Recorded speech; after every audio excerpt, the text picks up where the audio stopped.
guys, so I just want to give you a quick introduction to the 13 colonies so we kind of know where we are.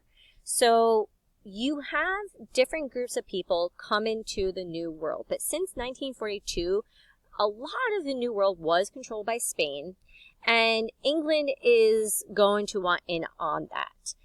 England wants access to raw materials, which is making Spain very wealthy. England wants to be able to get rich on these raw materials, but also England has a population that's continuing to grow and expand, and this is leading to an increase in poverty. So they're hoping to find an area that they can then send a number of their people to remove that burden from England.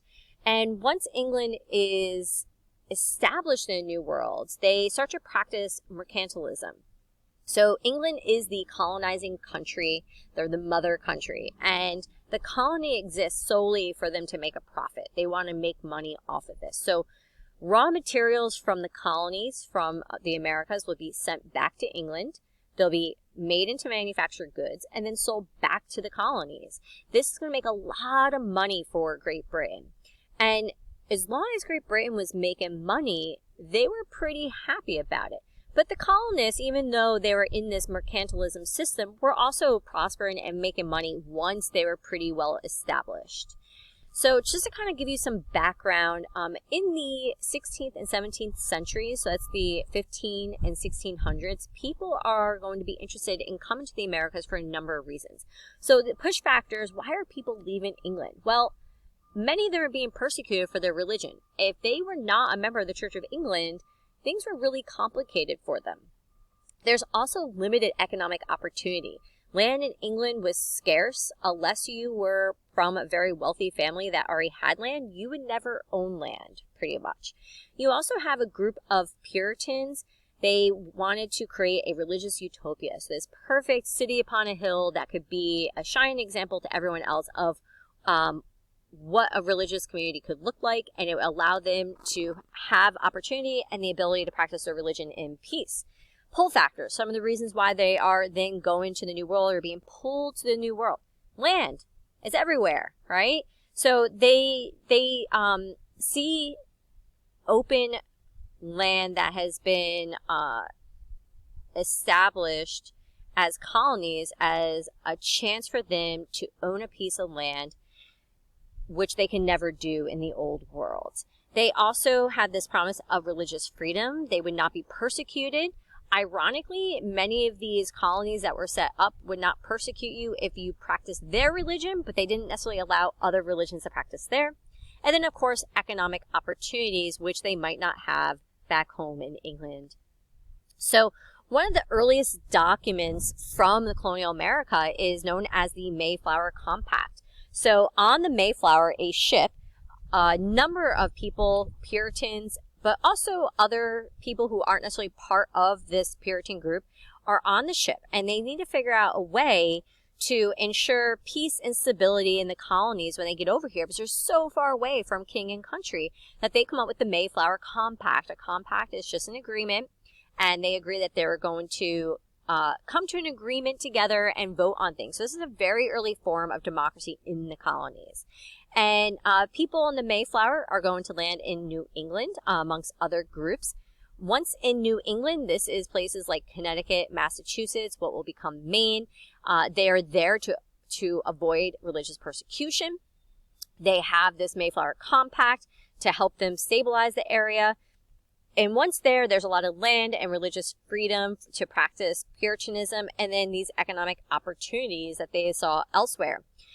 Ironically, in New England, you had to be a member of the church, which meant you were a member of the Puritan church, and there were very strict moral codes. So while they were escaping religious persecution, they came over for religious freedom, but then the only freedom was to practice Puritanism. In the geography, you have very cold climate with poor soil. So it wasn't good for large-scale farming, but you could grow some crops for your own family. So the economy there is going to be a center of shipping, fishing, and shipbuilding as well. So, think about, like, if you're going to the Cape, what kind of activities would you be doing there for recreation? And some of those are continuation of what they had been doing. So I've gone to the Cape, I've gone whale watching. centuries ago, they would have been whale hunters, but also they would have been shipbuilders and transporting goods along those coastlines. The Middle Colonies, which is New York and Pennsylvania and New Jersey, is kind of in the middle. So they aren't going to be as cold as New England, but they're not as hot as the South. So the Middle Colonies are actually pretty diverse. There's a lot of different people living there. Dutch, Germans, the Scotch Irish. There's a little bit more religious tolerance. There's some major seaports. They're also known as kind of like the breadbasket. We're not talking about big cash crops for money, but there's a more large-scale farming than you would have seen. But there's also some shipping. There's also going to be like other cattle and pigs and other types of animals being raised, and of course wheat, which is where they get this term, the breadbasket. A lot of wheat from those areas. And then if these colonists ended up in a southern colony, Jamestown, Virginia being one of the first permanent settlements, and also in the South, so it's perfect for cash crops. You have a very long growing season. It's very warm. People start by trying to get rich off of tobacco, and they didn't necessarily put the same amount of time and energy into creating a stable community like you would see in New England, which made it a little bit more difficult for them when they first settle. It's very tough. Basically, you have a lot of wealthy people and their servants who are living in this area because they come for profit. They don't necessarily want to work, and so they really struggle. So if you all saw the Disney movie Pocahontas, which isn't that accurate, but you do see early on this conflict between the men there and the aristocracy, like the people in charge, trying to maintain and kind of get them going. And they're really just focusing on tobacco. There's not a lot of women there at first. And so this is going to make it a little different. And then eventually when they do become more stable, they are going to then become a larger slave-based economy, because it's prime for cash crops such as corn and indigo, rice, tobacco, and then much later, cotton. And what we see is, while you do have slaves being introduced in the early 1600s, it's not until much later that it's going to become more prominent in the South. And that's something that we'll begin into later as plantations grow and develop in the South, and they're going to then look for a larger labor source. So keep in mind that while everyone's here in these colonies, they still see themselves as being very British. So again, very British in how they see themselves, even in areas that are diverse. Great Britain's controlling them for quite some time, and it's not until the late 1700s where you have a war between Great Britain and France, known as the French and Indian War, and then the issues that will stem from that ultimately will lead them to question whether or not being ruled by England is really what they're looking for.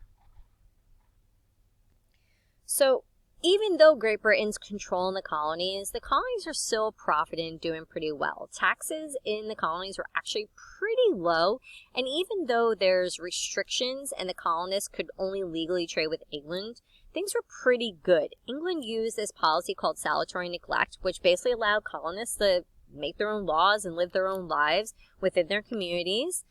They had their own colonial assemblies and self-government, so they were pretty much on their own. But that is going to change with that French and Indian War. And after England wins and are able to push France further west, England then has to figure out how are they going to manage all of this war debt. And that's where this issue of taxation comes into play. Taxes are going to increase. They're so much lower than what they're paying in England. But there's no colonial representation in the government in England. The colonists do not have anyone in Parliament making laws in their favor. And this is where they decide no taxation without representation. And from there, we're going to see the American Revolution start to progress, and then ultimately America will win their independence and establish the United States of America.